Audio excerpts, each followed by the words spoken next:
Senator Graham, followed by Senator Kennedy, and then Senator Braun, unless we have Democrats intermediating. Go ahead, Senator Graham. Thanks, Mr. Chairman. This is a hearing worth having for sure. So we all sort of agree on the problem. Climate change is real. It's affecting quality of life on the planet over time. We all agree with that. What to do about it is problematic, but let's talk about pricing carbon. Your price on carbon, what would that translate to, Doug, in terms of increase in gas prices? I don't have a specific price for carbon that I would translate into gas prices, but the literature says very clearly that the right way to do this is to have. No, I got it. So let me finish. Let me finish. It's a revenue neutral carbon tax, so that you use the revenues to get rid of other taxes that people who make gasoline will have to pay. So the net impact on the pump price is not obvious from that. You're getting some things going down, not just up. So revenue neutral gas tax. You take the money you collect from gas taxes and you offset obligations in other areas, right? Revenue neutral carbon tax, economy-wide, so that you can use the revenues to diminish taxes on capital and labor. Those are corporation income taxes, payroll taxes. Okay, I'm making $20 an hour in South Carolina. How do I get my money back for an increased gas tax? Payroll tax reduction.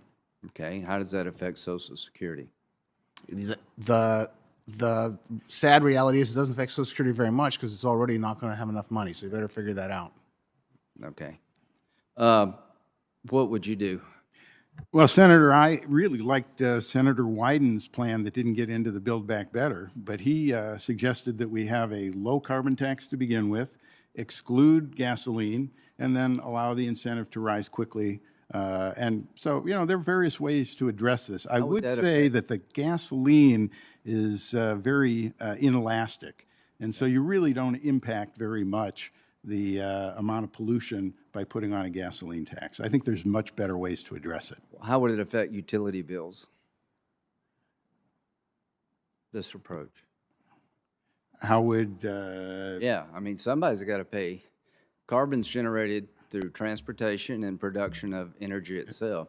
Well, Senator, I'm not an expert on utility, but I believe that utilities around the country have very different carbon footprints. So in an area where you have clean electricity, it wouldn't be much of an impact. Generally supportive, but the problem with this is we talk in circles. I'm asking you, if we go down this road, how much will your utility bill go up? How much gas prices will go up? We need to actually talk more honestly about that. How about something maybe we can agree on?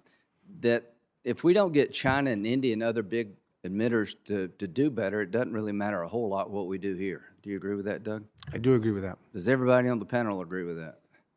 Is one way to do that a border-adjusted carbon fee? Certainly, it would be if we had a global regime with people all the EU doing has something, one, right? The EU has then we should have a border adjustment so.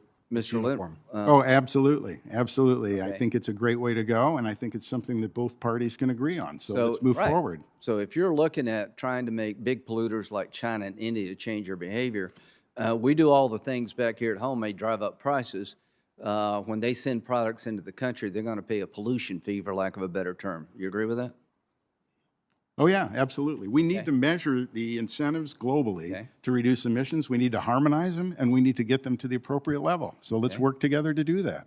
If we do electrification of the vehicle fleet along the lines that car companies are talking about by 2035, 2040, how much demand in power production will that create in America? I don't know, Senator. Do you know, Doug? I don't know the number off the top of my head. We're happy to get it to you, but in my written testimony, it's like a lot. It's like a lot. Where does that a lot come from? Can you do it without natural gas? I don't think so. Can you do it without natural gas, Mr.? Oh, yeah, absolutely. Absolutely. Okay. What you need to do is you need to create the right incentives and let the market work. How much increase in demand for power will come from electrifying the vehicle fleet? How much? 100%, 50%, 10%, 200%? Do you have a clue? How much of the electricity demand will be increased by electrifying? The cars are plugging into something. Yeah, I don't know. So in my Well, how can testimony, you say if you don't know, there's no need for gas? This is the problem, thanks. Who said there was no need for gas, Senator?